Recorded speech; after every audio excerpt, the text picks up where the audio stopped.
Hi, dental doctor பார்க்க போறீங்களா? அப்ப பணம் ஜாஸ்தி செலவாகுமே. ஏன் சொல்கிறேன் அப்படின்னு வச்சிங்கன்னா, நம்ம பொதுவாகவே டென்டல் ட்ரீட்மெண்ட் எக்ஸ்பென்சிவ் தான் எல்லாருமே நினச்சிட்டு இருக்கோம். ஆனால் அப்படி கிடையாது. நம்ம டென்டல் ட்ரீட்மெண்ட்லேயும் பணத்தை சேவ் பண்ண முடியும். எப்படிங்கிறத பற்றி நம்ம இன்னைக்கு பேசலாமா? நம்ம பொதுவாக எப்போ பல் டாக்டர்கிட்ட போகும்?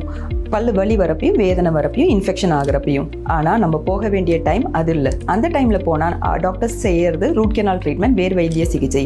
ஆனால் டாக்டர்ஸ் எதுக்கு 6 மாதத்துக்கு ஒரு தடவை, அட்லீஸ்ட் ஒரு வருஷத்துக்கு ஒரு தடவை நம்ம ஜென்ரல் செக்அப் பண்ணணும்னு சொல்கிறாங்க. இயர்லி ஸ்டேஜஸ் பல் சொத்தைய நம்ம ஆரம்ப ஸ்டேஜ்லேயே க்ளீன் பண்ணிவிட்டு சிமெண்ட் வச்சு ஃபில் பண்ணுறது மூலயமா நம்ம தேவையில்லாத ரூட் கெனால் ட்ரீட்மெண்ட்டை கொஞ்ச நாளத்துக்கு தள்ளியும் போடலாம், இல்லை அவாய்டும் பண்ணலாம். அப்போ நம்ம நார்மல் ஃபில்லிங் பண்ணுறப்போ ரூட் கெனாலுக்கு உள்ள ப்ரைஸை கம்பேர் பண்ணுறப்ப ஃபில்லிங்கோட ப்ரைஸ் கம்மி தான். அப்போ நமக்கு பணமும் சேவ் பண்ண முடியும். அப்போ நம்ம டென்டிஸ்ட்டை ஒரு ஜென்ரல் செக்கப்புக்கு போக உங்கள் அப்பாயின்மெண்ட்டை ஃபிக்ஸ் பண்ணலாமா?